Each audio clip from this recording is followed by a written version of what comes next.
я вам спою песенку детскую, волшебную, чуть-чуть. От нее просто делается весело на душе. Называется она «Добрый жук».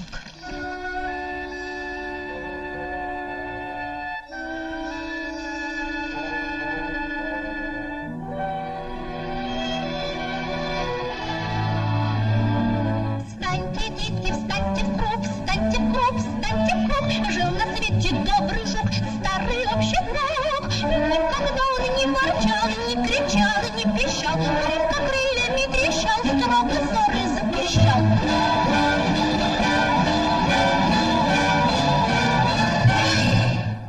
Встаньте, дети, встаньте в круг, встаньте в круг, встаньте в круг. Ты мой друг, и я твой друг, старый верный друг.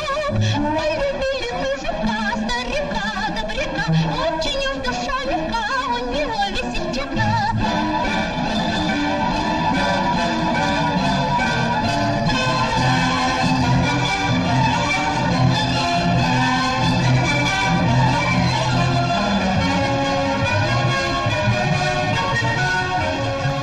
Мало кто не знаком со знаменитой песенкой «Добрый жук» из советского художественного фильма «Золушка», поставленного в 1947 году.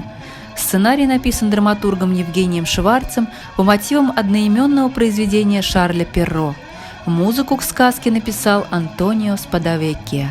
В годы войны советский композитор итальянского происхождения жил в Уфе. В 1941 году он написал музыку к песне, посвященной башкирской дивизии «Кудгал-Урал» «Поднимайся, Урал», рукопись которой, среди прочих сокровищ, хранится в Национальной библиотеке Республики Башкортостан. О них мы и расскажем в сегодняшней передаче.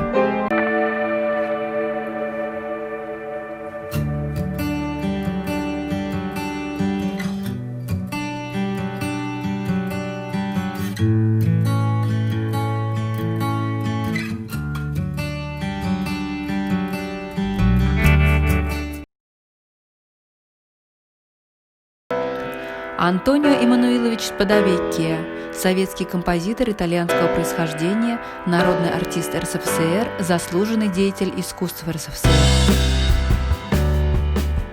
Не так много сведений сохранилось об Антонио Спадавеккиа, что его дед вместе с Гарибальди боролся за освобождение родины, но вынужден был бежать из Италии, поселился в Керчи, где обзавелся семьей.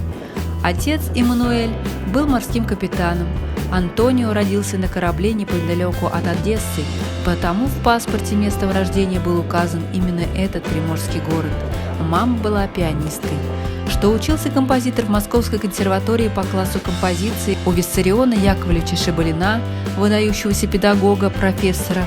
В 1937 году окончил ее. Впоследствии в рамках программ повышения квалификации, организованной Союзом композиторов, занимался у Сергея Прокофьева. В годы Великой Отечественной войны Спадавеккиа был эвакуирован в Башкортостан, в Уфу. В фондах отдела нотных изданий и звукозаписей сохранились рукописи нот Антонио Эммануиловича, датированные 1941 годом. Это башкирский марш, написанный в августе и попавший в Национальную библиотеку имени Ахмедзаки Валиди из архива Спиранского. В рукописи расписаны партии для флейты, кларнетов, корнетов, альтов, вальторн, ударных, а также теноров, басов и баритона. Мелодия для песни «Кудгал-Урал», «Поднимайся, Урал» на стихи Гайнана Амири с пометкой «Песня башкирской дивизии» была написана в декабре 1941-го. И это все имеющиеся сведения. К сожалению, дальнейшая судьба произведения доподлинно неизвестна. Возможно, ее услышали солдаты, а может и нет.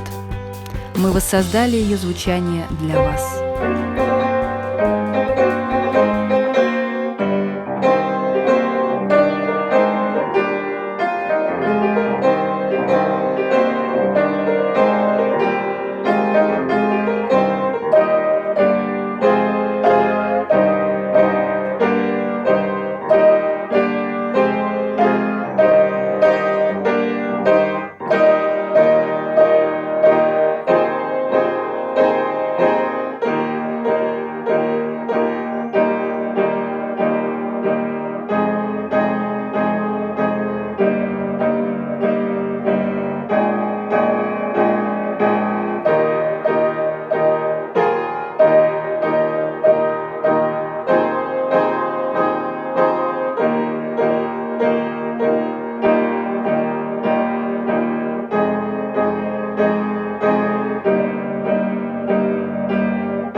В Уфе Сподовекке занимался и разработкой национального фольклора. Так, в нашей библиотеке сохранились рукописные ноты его обработки народной песни «Бала-Карга», датированной 1941 годом. Примечательно, что сохранились и партии для каждого инструмента и голосов. В 1942 году Антонио Эммануилович совместно со студентом башкирской студии при Московской консерватории Халиком Заимовым написал музыку к опере «Акбузат» «Волшебный конь» на либретто Баязита Бигбая и Кадира Даяна. Эта опера в 3 действиях с прологом была написана по мотивам одноименного эпоса и является одной из первых сказочно-исторических башкирских опер. В отделе нотных изданий нацбиблиотеки сохранились ноты арии Хаубана с автографом автора. Премьера состоялась 7 ноября того же года на сцене Башкирского государственного театра оперы и балета и была приурочена к 25-й годовщине Октябрьской революции. Опера «Акбузат» стала первым произведением композитора в этом жанре. Всего Антонио Сподовекке написал 12 опер. О сокровищах, хранящихся в Национальной библиотеке имени Ахмедзаки Валиди Республики Башкортостан, мы продолжим рассказ в следующих передачах. Оставайтесь с нами.